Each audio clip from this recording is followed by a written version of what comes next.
La misión Saraiva, vamos a empezar por ahí, porque ciertamente hay antecedentes lejanos de esta política expansionista, de la lucha por el nuevo continente en las potencias España y Portugal, pero tenemos que reducir eso y vamos a empezar con la misión Saraiva.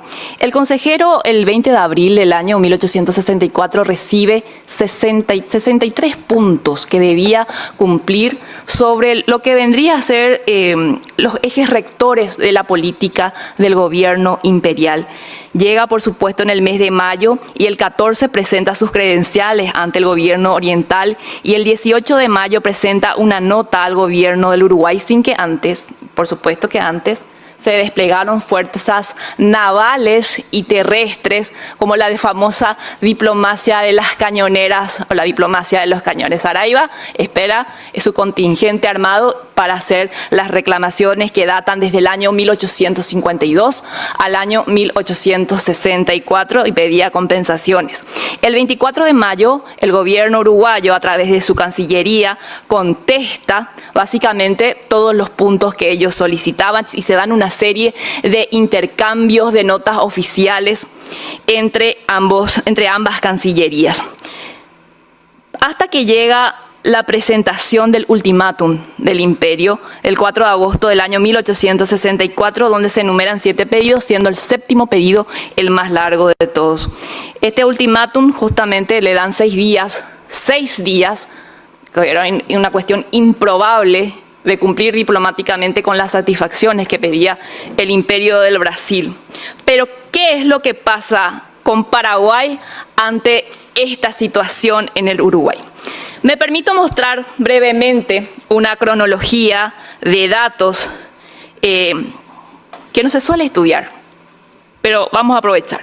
El 26 de agosto de 1864, el vapor del Salto de bandera uruguaya es perseguido por el buque brasileño Araguari.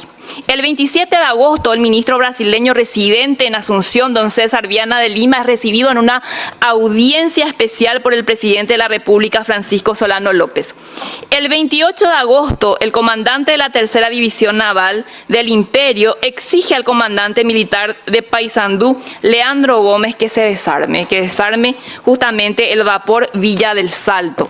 El 30 de agosto, aquí llegamos a un punto de inflexión de nuestra historia, el gobierno uruguayo expide los pasaportes al ministro residente en Brasil, Joan Alves, y al personal de la legación en Montevideo, y les comunican que tienen 24 horas para que se retiren.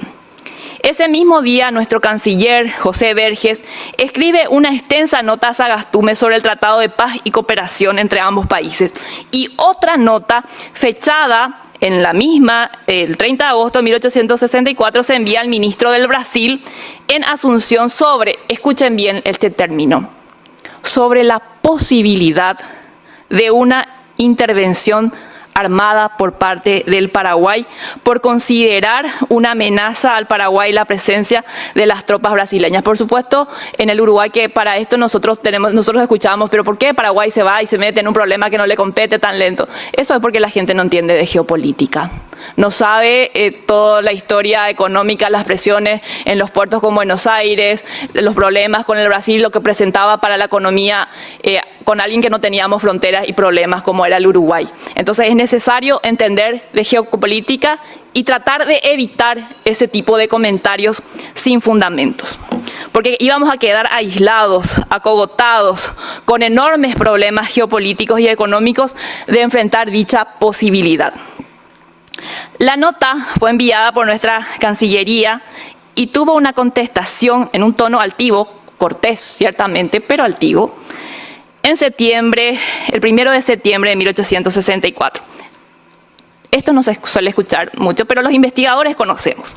El 3 de septiembre, a esta contestación altiva que nos da justamente el ministro plenipotenciario en Asunción por parte del Imperio, enviamos una nota fechada el 3 de septiembre que no debe pasar por alto y dice: el gobierno paraguayo se vería en la necesidad de cumplir con su promesa de intervención armada si Brasil realiza sus propósitos con el Uruguay. Aquí tenemos que ver que la reacción de Paraguay estaba supeditada a la acción militar del Brasil. Si Brasil no hacía nada, Paraguay no hacía nada, en términos simples. Si Brasil atacaba al Uruguay, porque tenemos que tener que el lineamiento político del gobierno de Francisco Solano López era el equilibrio de los estados. El del don Carlos era la no intervención. El del doctor Francia era el aislamiento político por la anarquía imperante. Pero el del lineamiento político para los objetivos trazados por el gobierno de Francisco Solano López era el equilibrio de los estados, la no intervención, el respeto a la soberanía y a la independencia de los países. Entonces, en esta nota le dice: el gobierno paraguayo se vería en la necesidad de cumplir su promesa con una intervención armada en caso que se realice la ocupación al Uruguay. El ministro del Brasil comunica esta nota a su gobierno y es nuestra segunda nota, la segunda nota, advirtiendo nuestra clara postura de cómo íbamos a proceder. En el 3 de septiembre también el gobierno uruguayo casa el exequatur de los brasileños. El comandante de la Tercera División Naval del Imperio, Francisco Pereira, intima al comandante militar del Salto. El 14 de septiembre enviamos nuestra tercera nota, comunicando así por tercera vez al Brasil sobre cuál sería nuestra reacción ante un ataque al Uruguay. Y dice, abro cita: en vista a lo ocurrido con el vapor uruguayo que fue atacado, ¿verdad? Villa del Salto, nuestro gobierno se ratifica en el contenido de sus notas del 30 de agosto del 3 de septiembre, con una intervención armada. Esta tercera vez, en este comunicado, le ratificamos al Brasil de nuestra intervención armada. El 15 de septiembre, el ministro de Brasil en Asunción contesta la nota paraguaya del 14, dice, excusándose que él no desconocía las instrucciones navales de su gobierno y que no podía emitir ninguna otra opinión. Entonces reflexionamos, si la Cancillería paraguaya conocía de el desplazamiento armado del imperio, la Cancillería paraguaya, de lo que estaba aconteciendo en la zona del Brasil, ¿cómo es posible que su ministro plenipotenciario no tenga noticia y que no sepa de esas instrucciones? Me pregunto. Pero lo que sí se sabía claramente, el ministro del Brasil en Asunción, era nuestra postura. Eso no podían negar. Si no sabe sus instrucciones de qué está pasando en el Uruguay, sabía lo que iba a pasar en Asunción. De eso sí sabía, porque tenía 3 notas de la intervención armada. El 30 la advertimos, el 3 de septiembre afirmamos la intervención y el 14 ratificamos la intervención. Entonces, ¿cómo es posible ante estos comunicados decir que fueron sorprendidos y que Paraguay inició las hostilidades sin comunicación previa? ¿Cómo es posible? A la nota del 14, el 22 de septiembre, 8 días después, recién 8 días después, el ministro de Brasil en Asunción acusa recibo, haciendo saber que aprueba la conducta observada.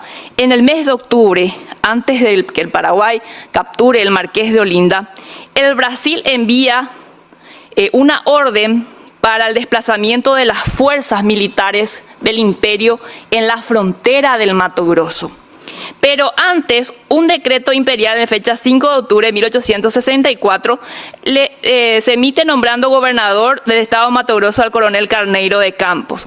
El 10 de octubre, escuchen esto, el presidente de Mato Grosso, el general Alexander Albino de Carvalho, conocedor, dice él en su nota, conocedor del estado de guerra posible entre Paraguay y Brasil, dispone del envío de fuerzas a las fronteras al mando de general Carlos Augusto de Oliveira. Es decir, la gente de Mato Grosso, los generales de Mato Grosso sabían de la situación de guerra con el Paraguay y deciden enviar una fuerza a las fronteras del Mato Grosso para atacar a Paraguay por las dudas. En octubre, el 10 de octubre, se hace este desplazamiento. Esta orden emitida por el general Albino desmiente de forma absoluta que atacamos de forma desprevenida. El almirante Tamandaré, por su lado, el 11 de octubre de 1864, escribe una circular y prohíbe a la diplomacia de Montevideo. Está prohibido el traslado de los buques, transporte de gentes y transporte de municiones por los ríos. Estaba prohibido. Tamandaré prohíbe a los uruguayos que pueden trasladar armas y personas por los ríos, el 11 de octubre. Es de vital importancia que sepan de que la actitud del gobierno paraguayo con relación al Marqués de Olinda está encuadrado por regla militar a lo mismo que utilizó Tamandaré con los uruguayos. Con los de no trasladar gente ni municiones por los ríos, porque el imperio puede disponer de este tipo de acciones de prohibir, pero el Paraguay no. ¿Por qué ellos sí y nosotros no? Recordemos que el Paraguay ratificó su intervención armada el 3 de septiembre, pero no actuó. Paraguay no actuó, sino después que las fuerzas brasileñas del día 12 de octubre, al mando del general José Luis Mena Barreto, invaden la frontera del Uruguay. Paraguay no actuó antes. Estaba supeditado a la acción del Brasil. El 14 de octubre se da efectivamente la ocupación por parte del imperio de Villa de Melo, Uruguay. El 20 de octubre Tamandaré pacta mediante un convenio con el general insurrecto golpista Venancio Flores su ayuda para derrocar al gobierno legítimamente constituido del Partido Blanco Uruguayo del Uruguay, siempre que Flores, con un llamado de atención, siempre que Flores se comprometa a atender las reclamaciones del imperio. El 25 de octubre la noticia de la invasión llega al Paraguay con todos sus detalles inextensos. El 28 de octubre Tamandaré bloquea los puertos uruguayos. Pasamos al mes de noviembre. El 10 de noviembre, en viaje para el Mato Grosso, hace escala, llega a Asunción, el buque brasileño de pasajeros y de guerra Marqués de Olinda, llevando entre ellos al gobernador de Mato Grosso, coronel Carneiro de Campos. El 11, llega a nuestro puerto el 10 de noviembre. Al día siguiente, recién, el 11 de noviembre, a las 2, deja el puerto Asunción, el Marqués de Olinda, y se dirige al norte sin mucha novedad. El 12 de noviembre, el ministro de Relaciones Exteriores, don José Verges, en esta fecha, suscribe una nota para el ministro brasileño residente en Asunción, César Viana de Lima, manifestándole el 12 por la mañana, le hace llegar esta nota, que en vista a la invasión efectuada por tropas imperiales al territorio uruguayo, el señor presidente de la República del Paraguay declaraba rotas las relaciones con el Brasil. Esto se hizo llegar por la mañana. Y a la tarde, recién por la tarde del 12 de noviembre, es tomado el Marqués de Olinda, el paquete brasileño, en navegación por nuestro vapor, nuestro buque insignia, el Tacuarí. Esto es un dato muy importante, justamente porque es tomado 2 días después de haber salido de Asunción, pero no sin antes dar un aviso diplomático al ministro plenipotenciario. Después de dar el aviso, ahí recién salen en persecución para tomar el Marqués de Olinda. Entonces no es cierto que nosotros tomamos el Marqués de Olinda sin motivo, sin que nosotros no hayamos informado o notificado. Justamente esta intervención paraguaya, el ministro del Brasil residente en Asunción da acuse de recibo de esta nota recién el 13 de noviembre. Una nota delicada, tarda un día en ser contestada y justamente se da por informado a las 9 de la mañana del apresamiento y pidiendo explicaciones de por qué pasa eso. ¿Por qué toman el Marqués de Olinda? Es decir, nuestra nota del 30 no fue suficiente. Nuestra nota del 3 de septiembre no fue suficiente con las explicaciones. La del 14 de septiembre no fue suficiente. Y para ratificar esas 3 viene la nota del 12 de noviembre. 4 notas. Y ellos preguntan por qué. Bueno. Es así que, lamentablemente, por falta de conocimientos de la historia diplomática, nuestro Congreso Nacional declaró los festejos del sesquicentenario con la toma del Marqués de Olinda, dejándonos a nosotros como país agresor, por desconocimiento de este proceso. Un error grande en la historia nacional.